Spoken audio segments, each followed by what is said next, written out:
Hi, I'm Carlos Alger. I'm the closing manager here at Home 61. I'm also a licensed real estate agent. As per my experience, one of the most common objections I typically hear is the client not being realistic on what they're looking for. Typically, this is because they're willing but not capable to move forward with the purchase. And willing not capable for the reasons that they have a poor credit or they actually don't have enough funds.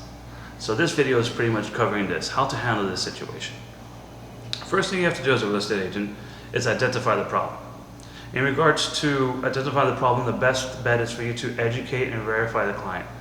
Educating them, pretty much letting them know that they would need something around above 580 in the credit score aspect of it, and also on the reasoning of the funds, let them know that for a rental they would need about the first, second, and a security deposit, which is 3 months to move in.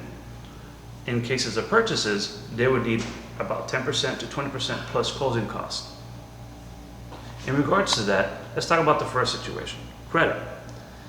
So one way to identify if they have bad credit is have your client do a credit report or do a credit score. Like we mentioned before, 580 is what you want to be above. If the client apparently has 580 or below, there are some solutions to it, and this is where you will create value as an agent.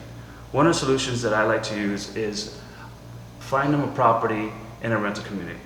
Rental communities typically consider tenants with a lower credit score.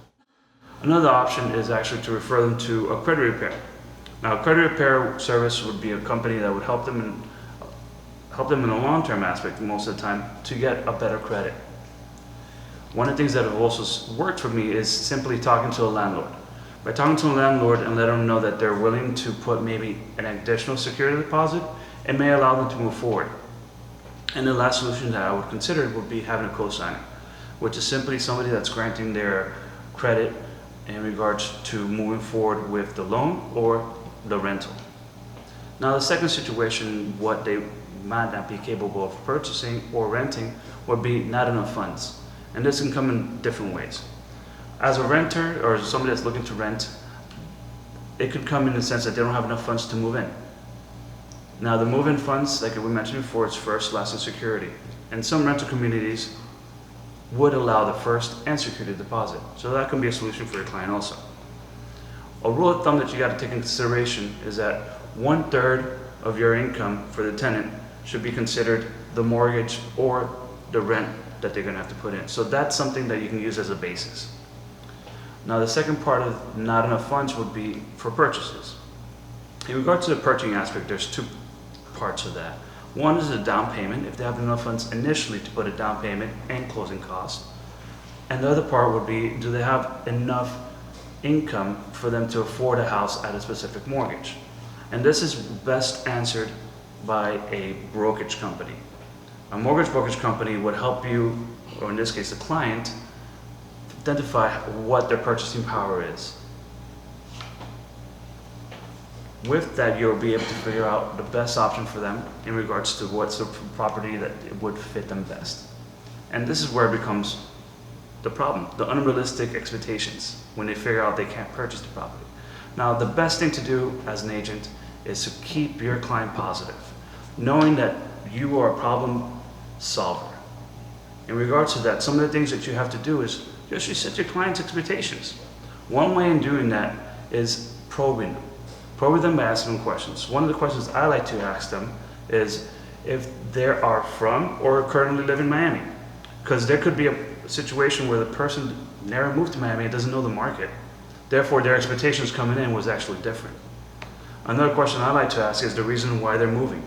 If the reason why they're moving is for the case of living closer to a specific area, or for the case that they are actually needing to move, who knows, maybe they're getting divorced, or they're actually moving over here because they got another job.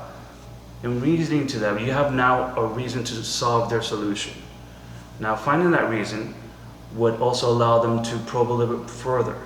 And one of the things I like to do is actually ask them, what are their top 5 things that they're expecting in the new property or new home that they're looking for? Now, when you ask this question, it doesn't have to be in specific order, it's the top 5. What I like to do is ask them a follow-up question on that. And the question is very simple. If I'm able to provide you with 3 of those 5, would you be willing to move or go forward with the purchase? Now, if the answer is yes, that allows you to go from maybe 10 or 15 points of criteria to something that's only 3. Now, this makes it a little bit more reasonable for you to find a property for your client.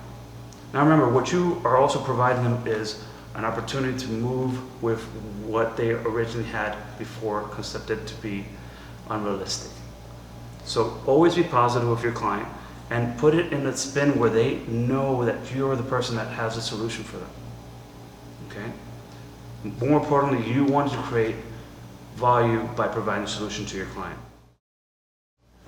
So in conclusion, the 3 points you got to consider when handling a client with unrealistic expectations is to identify the problem, provide a solution, and reset expectations. Remember, your goal is to find your client a new home in a pleasant manner. Provide them the hope, knowing that they can find the right home with Home 61. I hope you enjoyed this video. Please subscribe, and happy closings.